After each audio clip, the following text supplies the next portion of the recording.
Focus. A player may spend a persona point if he fails a test when using the working carefully rules. This doesn't pass the test, but it does counteract the effect of a time complication. Will to live. Players whose characters have been struck down with a mortal wound must spend a persona point in order to earn the will to live.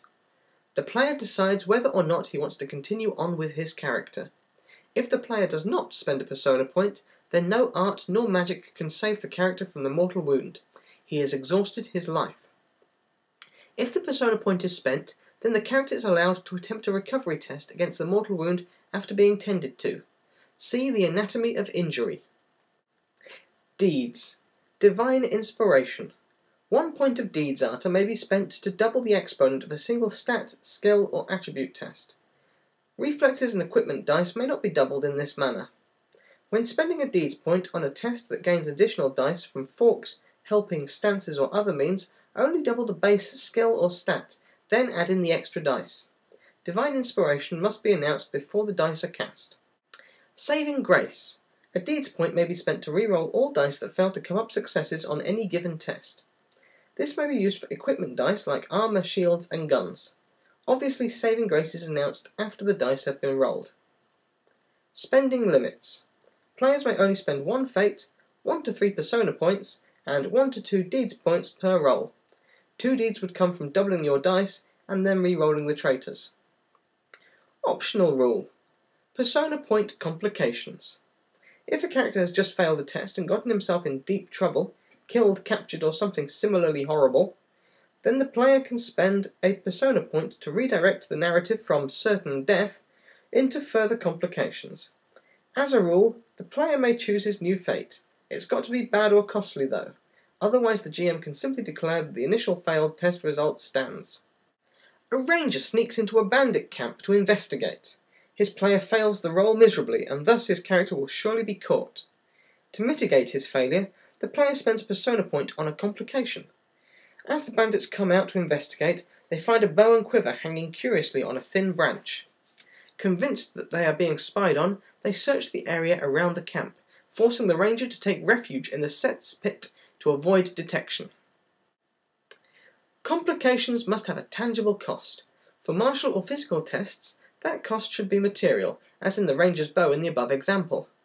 Or, for example, a player can spend a persona point on a failed block test to ward off a superb blow. The blow is deflected, but his sword snaps. Or it can be even more complicated. A player's knight is about to be crushed under the weight of a troll's hammer. He's failed his avoid miserably. Can I spend a persona point to duck the blow, but to have stumbled back and nearly fallen from the ledge? My character would have dropped his sword, and he'd be hanging on for his life as the troll advances. How's that? The GM raises his eyebrow. Sure. For social or academic tests, the relationship to the subject must change. It must get complicated.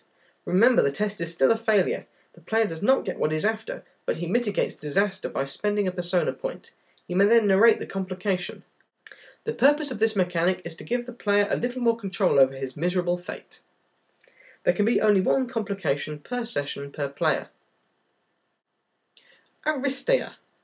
An aristia is slightly different and much more significant than the other Artha feats. In order to enter aristia, a character must spend 5 fate points, 3 persona points, and 1 deeds point.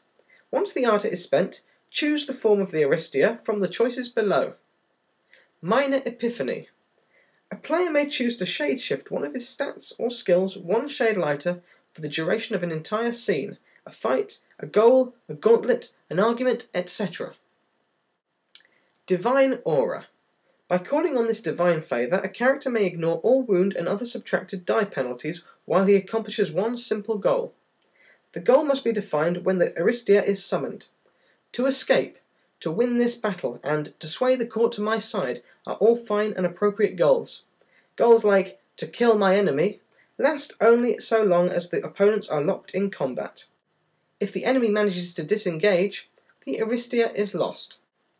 Artha and advancement. Just a reminder, dice from Artha never count towards the total dice rolled number when determining the difficulty of tests for advancement. Epiphany. By embodying his persona, truly fulfilling his destiny, and moving beyond his bounds, a character may undergo an epiphany, a permanent shade shift of one of the character's stats or skills. In order to earn this fantastic boon, a player must push and test one of his character's abilities past its limits. Not only must the ability in question be used at critical junctures in the story, but the player must spend Artha on those tests. To shift to the next lighter shade, a player must spend a total of 3 Deeds points, 10 Persona points, and 20 Fate points. If a player has spent this much Artha on one of his character's abilities, then the ability immediately and permanently takes on its new shade. Other Artha expenditures. Artha spent for an Aristia counts for an epiphany. Spending Artha on armour does not help with an epiphany. Spending Fate and Persona to shrug or grit a superficial or light wound counts towards a health epiphany. Spending Artha for special effects involving emotional attributes counts towards an epiphany for the emotional attribute and not the ability tested. Artha and gameplay. As I mentioned at the beginning of this section, Artha is the gameplay interface for Burning Wheel. You act and are rewarded. You choose which actions are important enough to be rewarded. Not only does it mediate the relationship between player and GM, but also helps set the tone for the game as a whole. How much? At the end of a session, each player should earn at least a Fate point and a Persona point. 1 Fate from playing a belief, instinct or trait, and a Persona from accomplishing a goal or earning one of the session awards. A player who is really on his game can earn Fate from each belief and instinct, and maybe a few from traits and right skill, right time. That could be 8 Fate in one session. Or a player could accomplish 3 goals and earn 3 Persona points, plus Artha from instincts and session awards. If no Artha is earned in a session, something is wrong. Players and GM are not engaging with the system, and everyone is missing out on a lot of good stuff. Next session, examine your beliefs and try to align them better with the story so your character is driving the action. Starting Artha. I recommend each character start with 1 Fate and 1 Persona point. If you'd like a bigger cushion for a starting game, try starting characters with 3 Fate and 2 Persona. You can start characters with a Deeds point if you'd like a very heroic, epic feeling game.